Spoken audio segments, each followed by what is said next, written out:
करें भाई? देखिए, ये तमाम जांच का विषय है। अगर इसमें कोई दोषी है तो ज़रूर कार्रवाई होगी। कानून से ऊपर तो देश में कोई नहीं है ना।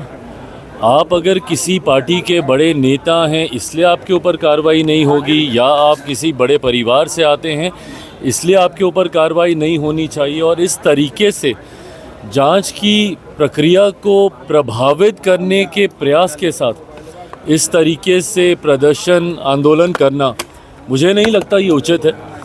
जांच हो, अगर आप दोषी नहीं हैं तो आपको डरने की ज़रूरत नहीं है। बट हाँ, अगर आप दोषी हैं तो भले आप कोई भी हों, कितने भी बड़े परिवार से आप रिश्ता रखते हों, या पार्टी में आप किस पद पर हों, कार्रवाई ज़रूर होगी, सज़ा ज़रूर मिलेगी। सर, कल तेजस्वी यादव जो है कांग्रेस के राष्ट्रीय अध्यक्ष कल इंडिया अलायंस की बैठक होनी है, मुलाकात हुई, लेकिन कल इंडिया सीटों को लेकर के नतीजे नहीं देखने को मिले, ना ही सीएम फेस को लेकर के नतीजे। कल बैठक भी होगी, कल भी बैठक होगी 17 कल इंडिया अलायंस की बैठक होनी है।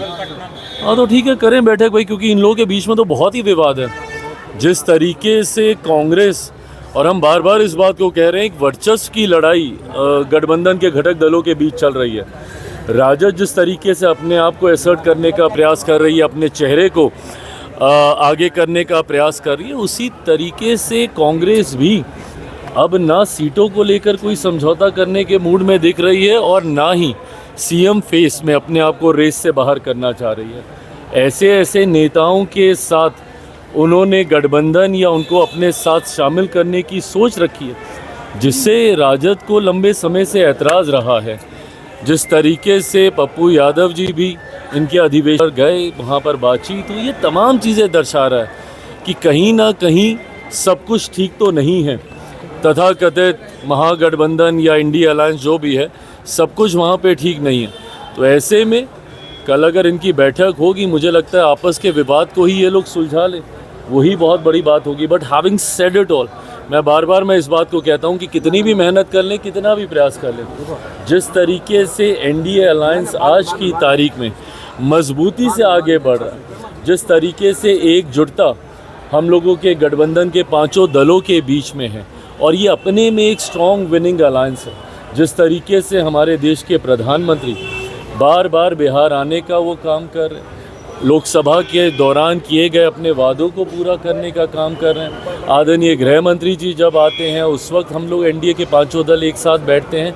तो जहां एक तरफ हमारी ताकत एक बड़ी जीत की ओर हम लोगों को अग्रसर कर रही है, तो वहीं दूसरी तरफ बिखरा हुआ विपक्ष स्वयं अपने आप को तबाह करेगा। ये आने वाले परिणामों में देखने को मिलेगा।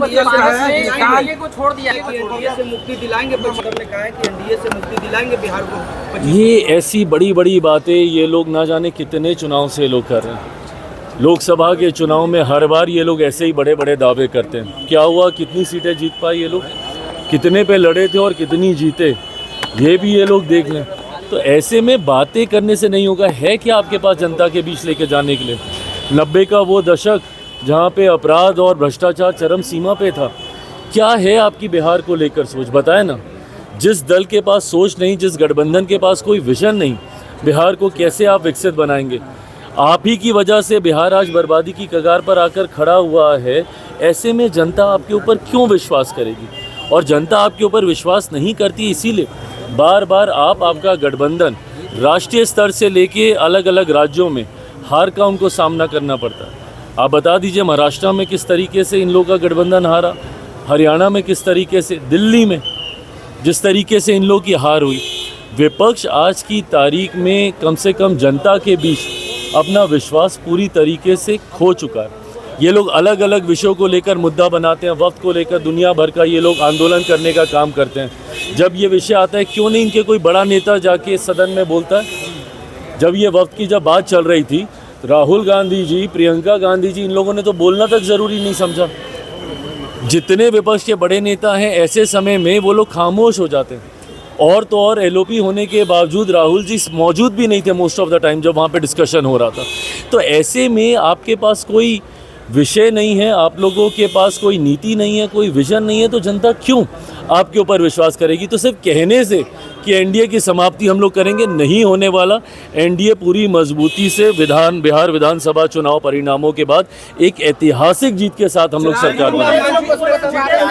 छोड़ने का ऐलान किया है। हाँ, सरकार ने आपके एनडीए को छोड़ दिया है। तो थे ही कब की छोड़ेंगे, बड़ा भारी। ये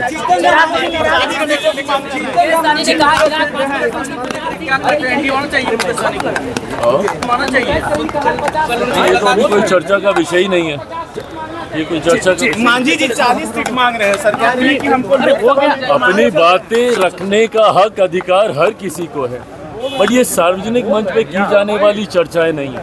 गठबंधन के भीतर चर्चा होगी जिसका जितना हक अधिकार सम्मान के साथ उनको दिया जाए। चिराग जी निशांत का कहना है कि अमित शाह अंकल बोले हैं और सम्राट चौधरी बोले हैं कि नीतीश कुमार ही मुख्यमंत्री होंगे। हाँ, तो इसमें किसको डाउट है भाई? हम लोग तो कह ही रहे हैं कि गठबंधन का हिस्सा, गठबंधन का चेहरा उन्हीं के नेतृत्व में चुनाव लड़ा जाएगा और एक बार फिर से मौजूदा मुख्यमंत्री 2025 बिहार विधानसभा चुनाव परिणामों के बाद फिर से मुख्यमंत्री पद की शपथ लेंगे। इसमें किसको डाउट है?